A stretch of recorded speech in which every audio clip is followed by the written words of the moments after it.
The first time I walked into the David Davis Farm Springhouse in Earl Township, Lancaster County, it was the middle of August.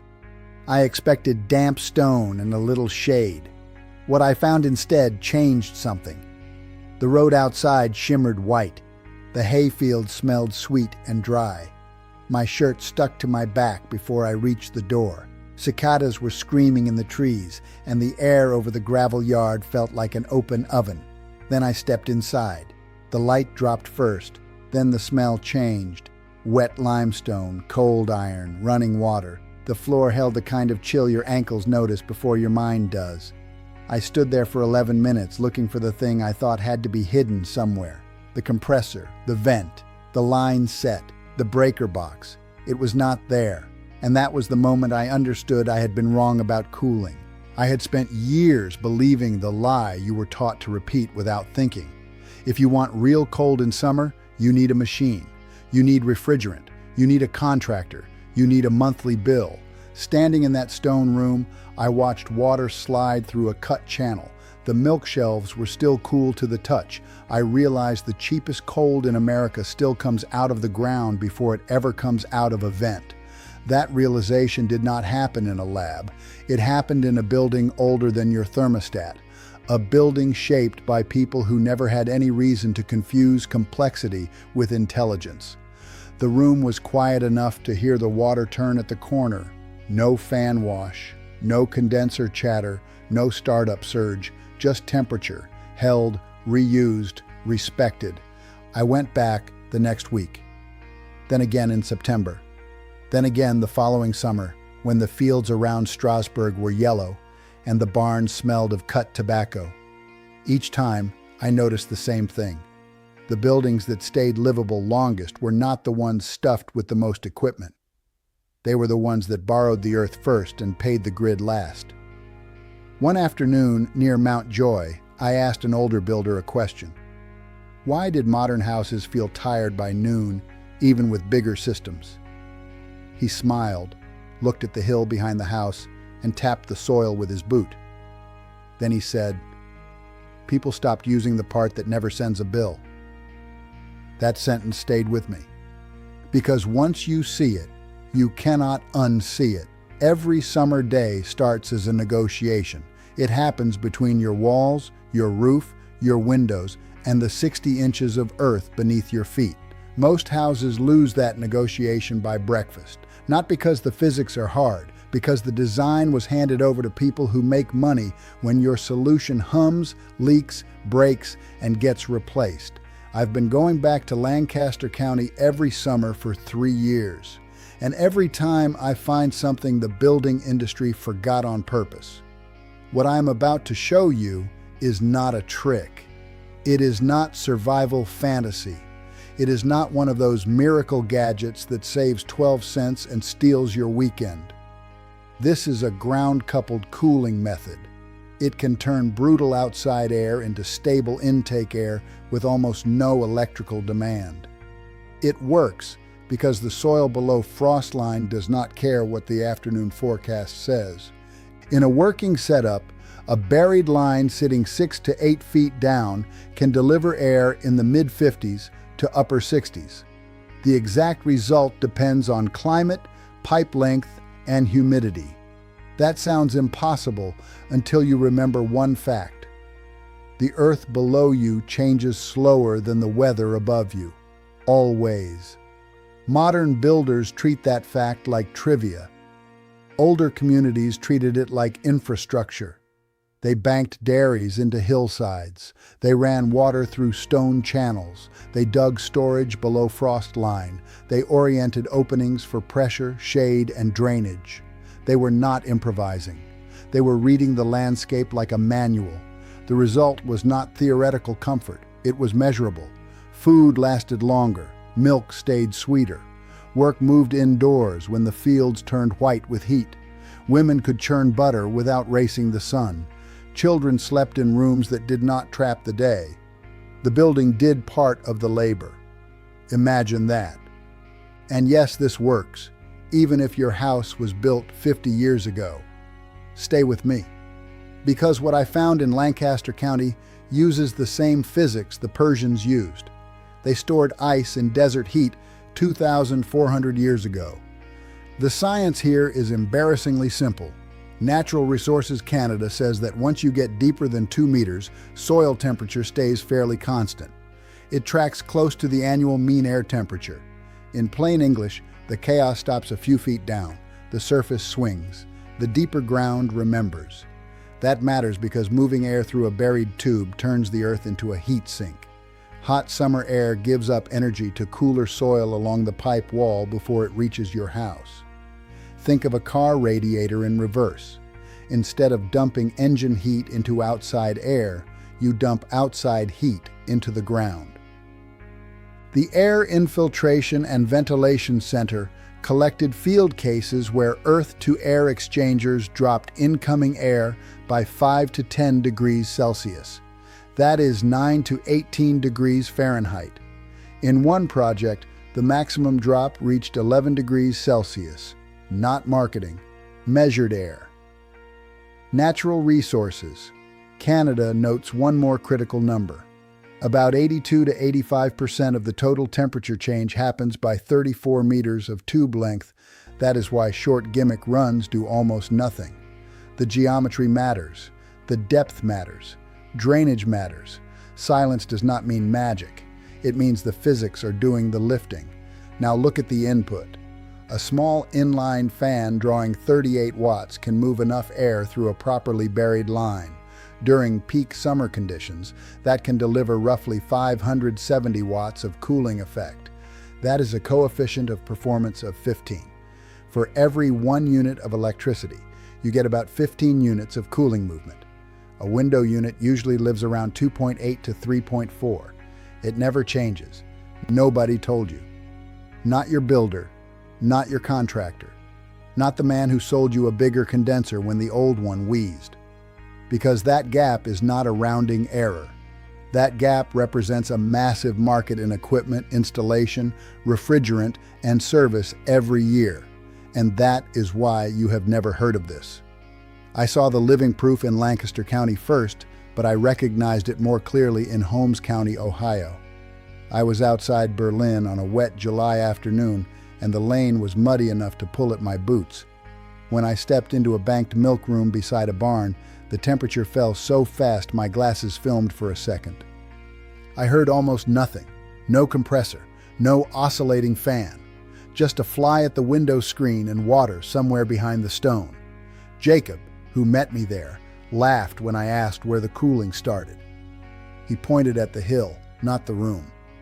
Then he said his grandfather called the earth the slow weather. I wrote that down. He told me their people brought the habit from Canton Bern. They carried it through the Palatinate in Alsace. They kept it because it worked. 4 generations in that family had used banked rooms, buried runs, shaded intakes, and spring water before the hottest chores. He did not describe it as innovation.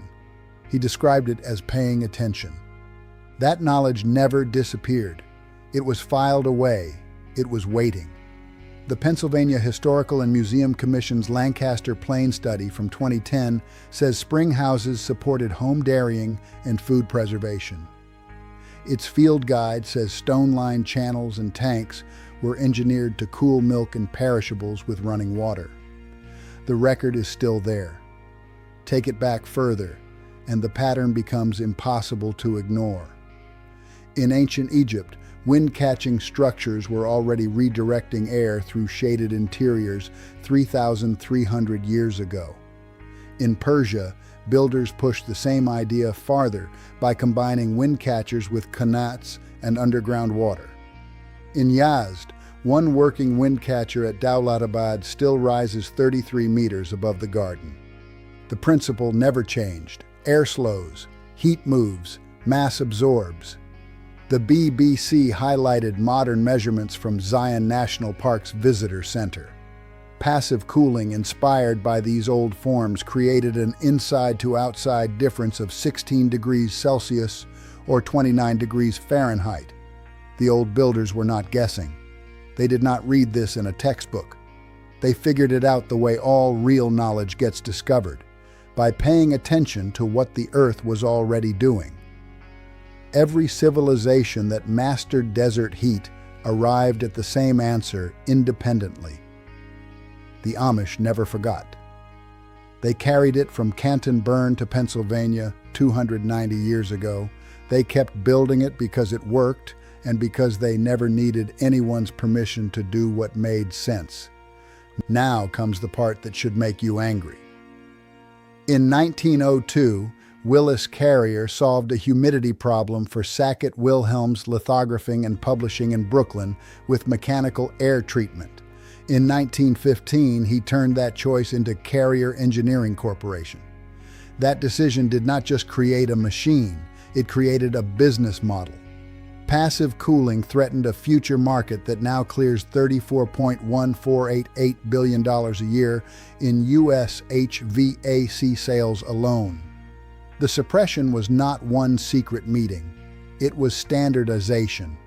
The Pennsylvania Housing Research Center summarizes the paper trail clearly. In 1895, ASHVE adopted a minimum fresh air ventilation rate of 30 cubic feet per minute per occupant. It then pushed a proposed model law in 1914. By 1925, 22 states had adopted that requirement, and the rule effectively necessitated mechanical ventilation. Open windows became unreliable, fans became proper, equipment became normal. ASHRAE's own history later said it plainly. The expansion of air conditioning in the 1930s made natural ventilation obsolete. Read that sentence twice. Not because natural ventilation stopped working, because a new industry needed designers, code writers, and owners thinking in motors first. The allies were easy to find. Sackett Wilhelms and other printing and theater clients needed tighter humidity control for paper, ink, and comfort. The U.S. Public Health Service helped legitimize early comfort research with ASHVE in the 1920s. Carrier engineering and the rising electric power industry got buildings designed around fans, chillers, and permanent energy demand. Different offices, same money trail. An entire field of knowledge disappeared from architecture schools, building codes, and engineering habit. Not because it failed, because it wasn't profitable. And the playbook never stopped. Influence Map documented the modern version clearly. Since 2019, the American Gas Association, the National Propane Gas Association, and allied utilities have run coordinated campaigns. Their target has been building electrification in the United States. Grist reported that SoCalGas charged ratepayers $29.1 million between 2019 and 2023 for lobbying against electrification policies. California regulators fined the utility $10 million in 2022. The motive is simple. Lower load buildings buy less fuel, less equipment, and fewer emergency replacements. The HVAC market in America is worth $34.1488 billion a year. Every alternative installed is one compressor that never gets sold. Now, if you already own a house and you're thinking this only applies to people with land, stay with me, because this next part is specifically for you. You don't need to rip out your existing system. You need a yard, a drill, a weekend.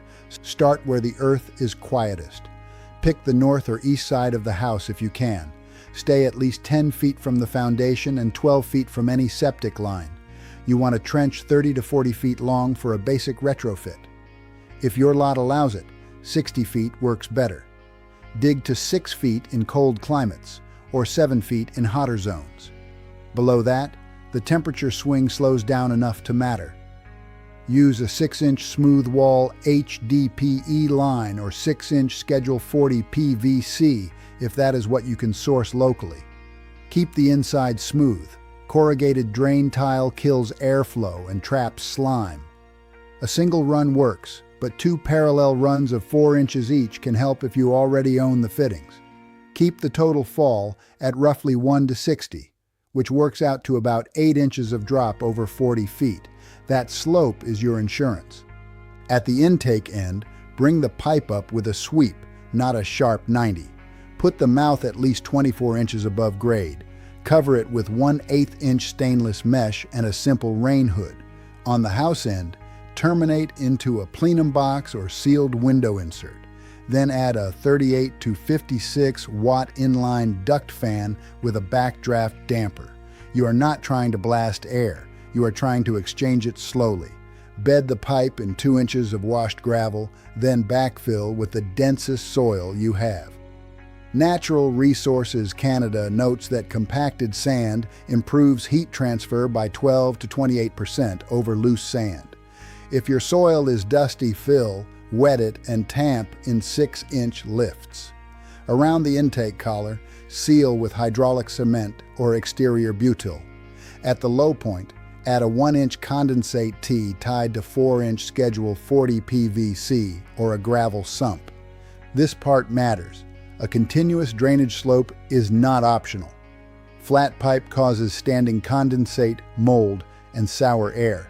If you substitute corrugated perforated pipe because it is cheaper, it causes biofilm, drag, and cleanup you will regret. For sanitation, dust the trench base with Type S hydrated lime before bedding. Then flush the finished run once with a 3% hydrogen peroxide rinse or an HVAC coil sanitizer rated for ducts. Do not use bleach in a buried line. After that, you are mostly done. Insulate the last 4 feet before the house with a closed cell foam sleeve. That keeps the cooled air from reheating in the final stretch. Start at 8 in the morning. 2 adults can cut the trench, set the line, and close it in one Saturday. That is true if the soil is kind. Hard clay can turn it into a 2-weekend job. The costs are still small. A 10-foot stick of 6-inch PVC runs about $28 to $44 in many counties. A budget inline fan costs $39 to $68. Mesh, gravel, sealant, and fittings add another $74 to $129. All in, most people land between $287 and $463. What does that buy you on a real day? On a 95-degree afternoon with moderate humidity, a 40-foot run buried 6 to 7 feet deep can still perform. It can deliver intake air around 68 to 74 degrees. After several stable days, it can dip lower. Feed that air into one closed room, a hallway return, or the shaded side of your house. Then the main system cycles less because the hardest part of the temperature drop already happened underground. Maintenance is not dramatic. Pull the intake screen once a season, flush the drain once a year, check the fan bearings every 2 years. The buried line itself should give you 25 to 30 years if you kept water moving and roots out. The first week teaches you the rhythm. Run the line early before the roof stores the day. Keep windows shut on the hot side after 10 in the morning. Let the buried air feed the coolest rooms first. Then let ceiling fans move that calm air across the living space. You are not fighting noon head-on. You are stealing the morning and carrying it forward. If you live in a humid state, treat moisture like part of the design. Add a small filter box at the intake. Check the condensate outlet after the first storm. If the line sweats hard in July, that means it is working, but it also means the drain has to stay clear. Dry pipe is safe pipe. Wet pipe that cannot empty becomes a biology project. Respect that, and the system stays honest. If your lot is tiny, do not think in whole house terms first. Think in one-room victories. A side yard run can feed the bedroom where the sun hits hardest. A shaded trench can stabilize the office where your equipment throws heat all afternoon. A short run under a porch addition can cool a pantry, a workbench, or a child's room. Old households scaled comfort in pieces. You can do the same. And the first time you feel that air arrive, you understand why the old communities trusted it. It does not feel manufactured. It feels borrowed. There is no panic in it, no metallic edge. No sense that you are renting relief by the hour. The air reaches you with weight still in it. Quiet weight, the kind that makes a room feel settled. Your conventional system costs $6,800 to $14,200 to install. It costs $118 to $286 per month to run in hot weather. It lasts 12 to 15 years before it ends up in a landfill. This costs $287 to $463 total. It lasts 25 to 30 years, your choice. And once the line is buried, your relationship with summer changes. You stop checking the forecast like a warning siren. You start thinking in stored coolth, shaded walls, and timing. Resilient houses do not win by force. They win by starting ahead. Old builders knew that. They built for the second day of heat, not the first morning. That is why their rooms stay sane. Everything I've covered across this channel lives together now. That includes springhouse milk cooling, root cellar humidity, and gravity-fed water lines. Step by step, season by season, room by room, in the order the families actually use it. Link is in the description. But stay here, because what Jacob showed me in that milk room is the part nobody is talking about yet. The hidden advantage is not just cooler air, it is time. When the first blast of summer hits, your house usually loses before your equipment catches up. This system changes the starting point. Instead of dragging 91-degree air across a hot return path, you start with ground-tempered air. It already arrives calmer than the day outside. That changes how the whole house behaves. Bedrooms cool sooner. Hallways stop holding yesterday's heat. Your existing air conditioner runs shorter, later, and less often. In shoulder seasons, you may not need it at all. The system turns panic cooling into maintenance cooling. That is a completely different bill. There is another reason the old builders trusted this. It scales. A single buried line can cool a pantry, a workshop, a sleeping porch, or the hottest bedroom first. You do not need perfect coverage on day one. You need one successful room. That is how real household systems grow. One corner that works, then another. And once you feel it, you begin noticing the rest of the buried knowledge that modern construction taught you to ignore. Shade is not landscaping. It is load reduction. Thick walls are not rustic. They are battery storage for temperature. A north intake is not quaint. It is a decision. The earth is not scenery. It is a machine with no motor. Nobody told you. Not your builder. Not your contractor. Not the man who sold you the biggest unit on the lot. Because if you learn to handle summer with soil, slope, shade, and a small fan, you start asking dangerous questions. Soon, those questions touch everything else in your house. Why is the attic vented the way it is? Why is the utility room on the hot side? Why does every solution arrive with financing papers? Why were you trained to fear anything that does not have a brand name? I think that is why these communities kept the knowledge close. Not because it was mystical, because it was ordinary. And ordinary knowledge is the hardest kind to sell back to people once they remember it was theirs. That knowledge never disappeared. It was set aside. It was waiting. If you believe real knowledge was pushed aside to protect someone else's profit, you already know what to do. Hit subscribe, not for me, for what comes next. Because this is not a channel. This is a quiet movement of people who have decided they're done being sold what they already own. I want to hear from you. Drop your state, your highest summer power bill, and whether your grandparents used a springhouse, cellar, or sleeping porch in the comments. I read every single one, and your answers decide what we cover next. Next week, I'm going to show you what a 1946 Penn State document proves. It is about attic heat and night flushing in old farmhouses. The technique uses nothing but muslin cotton, hydrated lime, and shade cloth. And the report from 1946 proves building authorities knew about it decades before telling you. You're not going to want to miss that one.